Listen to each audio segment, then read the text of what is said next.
ஒரு நாடு ஒரே தேர்தல் இந்த திட்டத்திற்கான அமைச்சரவை ஒப்புதல் கிடைத்திருக்கிறது. இதை நடைமுறைப்படுத்துவது சாத்தியமற்றது என்ற கருத்துக்கள் சொல்லப்படுகின்றன. உங்களுடைய கருத்துக்கள் என்ன? சாத்தியமற்றதை சாத்தியமாக்குவதுதான் சாதனை.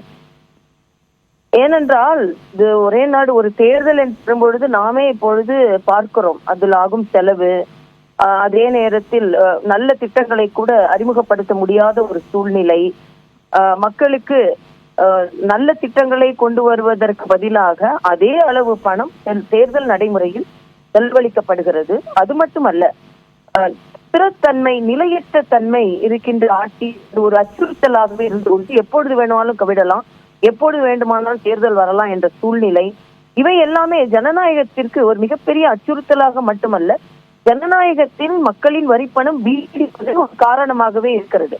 இந்த ஒரே நாடு ஒரே தேர்தல் என்பது ஏதோ பொத்தாம் பொதுவாக உடனே சிந்தித்து உடனே கொண்டு வரப்பட்டது அல்ல. மரியாதைக்குரிய முன்னாள் குடியரசுத் தலைவர் மரியாதைக்குரிய ராம்நாத் கோவிந்த் அவர்கள் தலைமையில் சர்வ கட்சியை சார்ந்தவர்களை வைத்து அதில் மிகப்பெரிய விவாதம், அதுவும் அவரும் சட்ட வல்லுநர் தான், அதனால்தான் அவர் முன்னாள் குடியரசுத் தலைவர் மட்டுமல்ல, ஒரு பிரபலமான சட்ட வல்லுநர், அவர்கள் தலைமை குழு அமைத்து அதற்கான வாய்ப்புகளையும் வசதிகளையும் தெளிவுபடுத்திவிட்டு தான் இதை நிறைவேற்றி இருக்கிறார்கள். அதனால் இது வரவேற்கத்தக்கது. இது மக்களுக்கான தேர்தல் என்பதைத்தான் நாம் எடுத்து செல்ல வேண்டும். இது மக்களுக்கான திட்டம், மக்கள் வரிப்பணத்தை மிச்சப்படுத்தும் திட்டம், மக்களின் நேரத்தை மிச்சப்படுத்தும் திட்டம், மக்களுக்கான வாய்ப்புகளை அதிகரிக்கும் திட்டம் என்பதைத்தான் வலிமையாக எடுத்து சொல்ல வேண்டும். இப்போ மாநிலங்கள் எல்லாவற்றுக்குமான தேர்தலையும் ஒன்றாக நடத்துவது என்ற முடிவில் மாநிலங்களோட ஒப்புதல் தேவையில்லை அப்படின்ற இந்த குழுவோட பரிந்துரையை எப்படி பார்க்கணும்? இல்ல, மாநிலங்கள்ல சில நடவடிக்கைகளை எடுக்கும் பொழுது பல மாநிலங்களில் அவர்கள் கருத்து வந்தால் அரசியல் ரீதியான கருத்துக்களாக தான் இருக்கும்.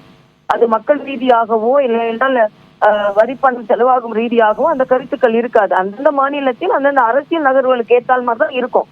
அதனால இந்த ஒட்டுமொத்தமாக மக்கள் நலன் சார்ந்த கருத்துக்களை எடுக்கும் பொழுது ஒரு வலிமையான முடிவு எடுத்தால்தான் இதை நடைமுறைப்படுத்த முடியும் என்பதைத்தான் அந்த குழு தெளிவாக சொல்லி இருக்கிறது.